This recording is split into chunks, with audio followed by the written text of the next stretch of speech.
How's it going, everyone? It's your boy Dak908, aka the Dig Dugger himself, and welcome back. We are doing Dreadking today. Now, this dreaded king is the dreaded Rathalos. He's a deviant to him. He's annoying. No one likes him. I don't like him. I have one friend who likes him, but his opinion is wrong.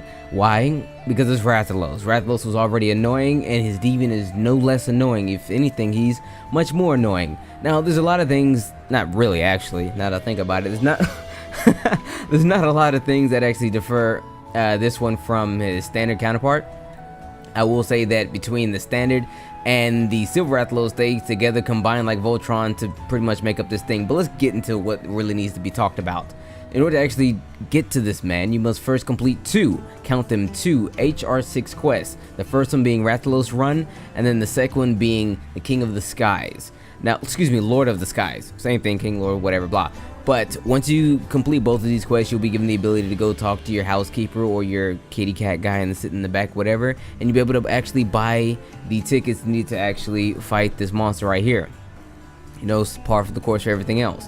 But let's move over. Now, when you actually go and fight this guy, truth be told, guys, there's not a lot of things about him that differ from the standard counterpart in terms of aesthetics. The first thing most of you guys might notice right away is that the wing patterns are more prominent. They are honestly just palette swaps from the standard Rathalos, where in which it was white over red. Now it's red over white, you know what I mean? But other than that, that's pretty much it. It has bigger talons, like bigger talon spikes, I guess you could say, but that's it, guys. In terms of aesthetics, it's the same. But let's move over to things that are different. Its abilities, its attacks, if you will. A couple of them. By a couple, I mean actually two. For the most part, there are only two attacks that are unique to that of the Dreadking Rathian, excuse me. Dreadking Rathalos, where in which the other abilities that he actually has are more akin to the Silver Rathalos. But let's get into them. The first attack you notice right off the jump is his massive fireball that he can either shoot from his mouth while flying or on the ground. Now, when it actually hits, it'll be a rock. It'll look just like a rock on the ground, but there'll be fire all around the rock. Now, the fire that is around the rock is in a circular area, and once the rock in the middle explodes, it will actually engulf the same area in which the fire was in.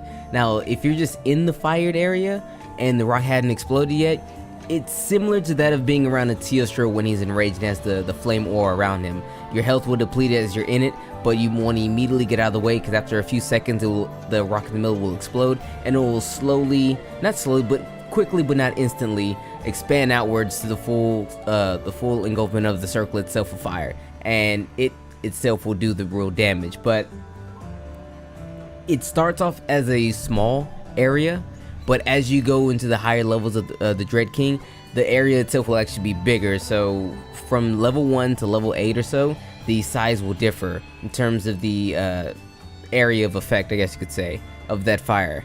Now, moving over to his second attack that's actually changed, he actually has the flaming bite, I guess you could say. Pink Rathian had it to begin with, Silver Rathalos has it as well, but Dreadking has the same flame bite. What makes it different, though, is that he can actually do it up to 3 times. He can do it in stints of 2 and then in stints of 3. He will do it 3 times in a row when he's enraged and 2 times when he's not enraged. But other than that, that's pretty much it. All his other abilities, can't talk today, all of his other abilities are just Silver Rathalos and Standard Rathalos abilities. There might be a couple of little bitty things, but there's so nuanced it doesn't even really matter. It would just be nitpicking, truth be told. But with that being said, let's move over to his weaknesses. Dreadking shares the same weaknesses as that of the Standard Rathalos. If you guys have been fighting this monster for as long as I have, you should know by now that his weaknesses are Dragon and then Thunder. Dreadking is no different. Now, there is something interesting about the Dreadking himself, though. He has quite a few breaks on his body. You can break his legs, you can break his head, you can break his tail. All these things add up to different hit multipliers once you break them. For the most part, physically. Elementally, I was told that was also the case. Once you break certain parts, elementally, it becomes a bit more weaker to these parts. But as you can see by the chart, it doesn't necessarily say so. It's hearsay, in my opinion. But what is there is true. So once you actually break the parts, you will do significantly more damage than you would beforehand. But you know, it's still Rathalos, Dragon, then Thunder. You should be in relatively good hands. One small thing I almost forgot to mention. Dreadking Rathalos is immune to flash bombs until you break his wings. You can break one or both wings, but until you do this, he's completely immune from flash bombs, meaning if you were to throw a flash bomb when he's in the air with unbroken wings, he will not fall to the ground. Fighting a Rathalos, a lot of people like to use flash bombs. Heck, once you get to the higher levels, they actually give you easy flash bombs to bring him down to the ground because he likes to fly in the sky for so long. You must first break these wings.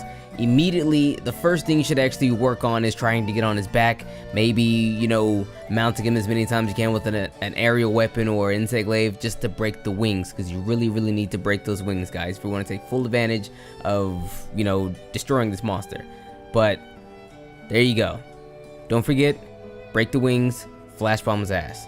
Now let's talk about the Dreadking's gear. Now Dreadking's gear is actually pretty decent. His armor is way better than that of his weapons, but his weapons, in my opinion, aren't that bad either.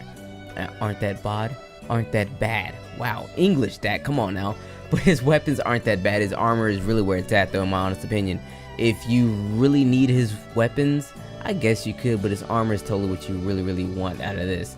Now aesthetically, it looks really dope. Yo, you get a cape. Any armor that comes with a cape is obviously a must buy, right? So yo, you gotta get it. But it's not a lot about the looks around here. Let's talk about the skills this bad boy actually has. We're looking at Tenderizer, high grade earplugs, and his soul skill gives you attack up large and windproof high. Couple all that together, those are some really good skills to actually have on one set of armor. You can totally use this piece of armor to actually keep the pressure on whatever monster you're fighting. Because you aren't affected by wind pressure, you can stay close. Because you have the high attack, you can do more damage. Because you have Tenderizer, your affinity actually increases when you hit those soft spots. And high grade earplugs, when they're trying to roar to get them off you, you're not phased by that. This is some really good armor for the pressure. So yo, if you're really about doing as much damage as possibly can, yes, this is some real good stuff. I highly recommend it. These skills are top notch. But like I said, his gear, excuse me, not his gear, his weapons are pretty decent. I mean, they're really good. Some of the better Deviant gear, in my opinion. The attack normally runs to about 190 to 200. Now the standard normally has around 220 or whatever, but you know, 200, 190 is not that bad, especially when you're a Deviant. You have lots of blue. You do have the ability to go to the white sharpnesses and what have you. Affinity is always positive. That's a plus. The element isn't even all that bad. It's like high 30s, 40s, you know what I mean, which is really good. It's good stuff. I would recommend his gear, honestly, just all of his gear. I'm trying to make some of his gear as well, lances, and I don't know if I'm gonna make his gun lance, but I'm totally gonna make his lance because it's very good compared to his standard lance. But that's his gear, guys. He has good stuff all around, top notch. I like it all. You should too. But with that being said, everyone, it's been your boy Dak908, aka the Dig Dug himself. That is all I have for you today in terms of the Dreadking. There really wasn't a whole lot. I will admit, there really wasn't a whole lot. He aesthetically isn't too different, and he functionally isn't necessarily too different. He's still Rathalos. The added tricks, well, the fact that he is Rathalos and Silver Rathalos combined with 2 more tricks allows for a lot of annoyance, which is what Dreadking definitely brings to the table. But yo, that's just the way the cookie crumbles. I will see you guys on the next video. Hellblade is next, and it's the final Deviants. I'll see you then.